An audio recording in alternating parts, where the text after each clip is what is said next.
श्रीमद् भगवद गीता के अध्याय 2 के 5वें सोपान का हम मनन और श्रवण करेंगे, जिसमें श्री कृष्ण भगवान अर्जुन को स्थिर बुद्धि वाला व्यक्ति कौन है, स्थिर बुद्धि वाले व्यक्ति के क्या लक्षण हैं, यह बता रहे हैं।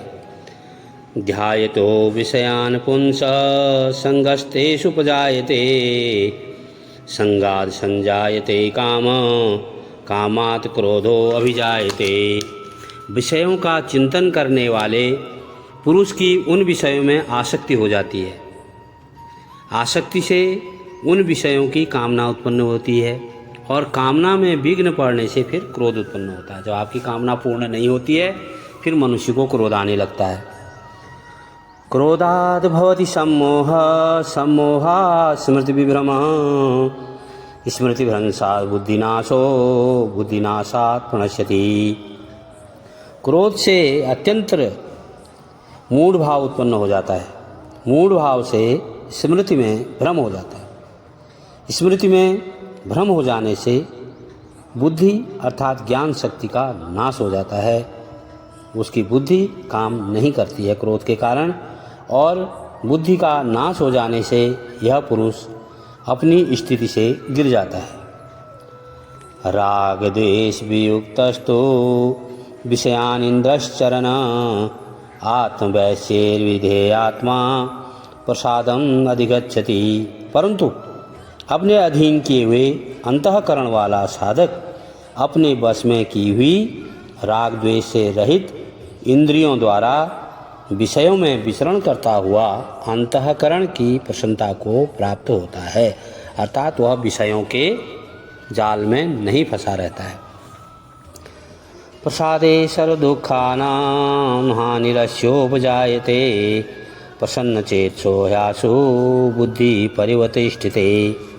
अंतःकरण की प्रसन्नता होने पर इसके संपूर्ण दुखों का अभाव हो जाता है। अगर आप अंतर्मन से प्रसन्न हैं तो मनुष्य के दुखों का नाश हो जाता है और उस प्रसन्नचित्त वाले कर्मयोगी की बुद्धि शीघ्र ही सब ओर से हटकर एक परमात्मा में ही भली भांति स्थिर हो जाती है। परमात्मा में उसकी बुद्धि लग जाती है।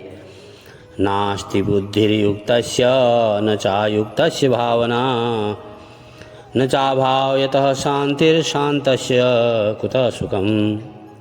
न जीते हुए मन और इंद्रियों वाले पुरुष में निश्चय करने की बुद्धि नहीं होती है, वह निर्णय नहीं ले पाती है वो बुद्धि, और उस अयुक्त मनुष्य के अंतःकरण में भावना भी फिर नहीं होती है। तथा भावनाहीन मनुष्य को शांति कहाँ मिलेगी, और शांति रहित मनुष्य को सुख कैसे मिल सकता है।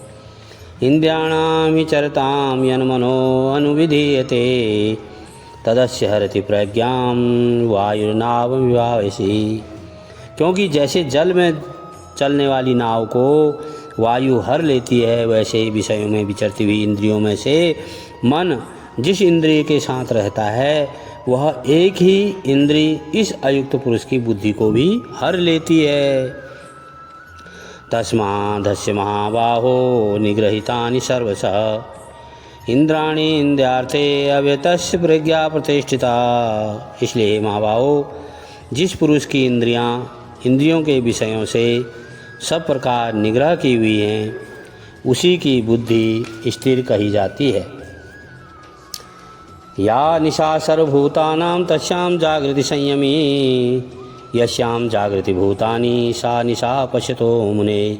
संपूर्ण प्राणियों के लिए जो रात्रि के समान है उस नित्य ज्ञान स्वरूप परमानंद की प्राप्ति में स्थित प्रज्ञ योगी जागता है, और जिस नाशवान सांसारिक सुख की प्राप्ति में सब प्राणी जागते हैं परमात्मा के तत्व को जानने वाले मुनि के लिए वह रात्रि के समान है। आपूर्यमाणं अचलं प्रतिष्ठं समुद्रमापः प्रविशन्ति यद्यतः तत्कामायं प्रविशन्ति सर्वे स्वशान्तिमाप्नोति न काम कामी। जैसे नाना नदियों के जल सब ओर से परिपूर्ण अचल प्रतिष्ठा वाले समुद्र में उसको विचलित न करते हुए ही समा जाते हैं। सभी नदियाँ कहाँ समाती हैं? समुद्र में। वैसे ही सब भोग जिस स्थित प्रज्ञ पुरुष में किसी प्रकार का विकार उत्पन्न किए बिना ही समा जाते हैं, वही पुरुष परम शांति को प्राप्त होता है, भोगों को चाहने वाला नहीं। विहाय कामन्य सर्वान् पुमाश्चरति निष्प्रह निर्मो निरंकारम स शांतिम अधिगच्छति।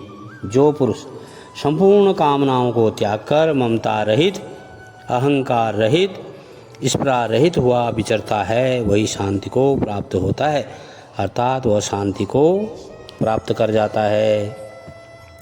ऐसा ब्रह्म स्थिति पार्थम नैनाम प्राप्य विमुह्यति स्थित्वास्यामंत काले अपि ब्रह्म निर्वाणम रक्षति। हे अर्जुन, यह ब्रह्म को प्राप्त हुए पुरुष की स्थिति है। इसको प्राप्त होकर योगी कभी मोहित नहीं होता और अंतकाल में भी इस ब्रह्मी स्थिति में स्थित होकर ब्रह्मानंद को प्राप्त हो जाता है। ओम तत्सदिति श्रीमद्भगवद्गीता सुपनिषत्सु ब्रह्म विद्यायां योगशास्त्रे श्रीकृष्णार्जुन संवादे सांख्य योगो नाम द्वितीयो अध्याय। परम श्रद्धेय मित्रगणों, आज अध्याय 2 के समस्त सोपान पंचम सोपान के साथ समापन होते हैं। आप श्रवण और मनन कीजिए, लाइक सब्सक्राइब कमेंट कीजिए, जिससे हम आगे तृतीय अध्याय का अर्जुन वाचा के साथ आरंभ करें और अपने जीवन को धन्य करें। धन्यवाद।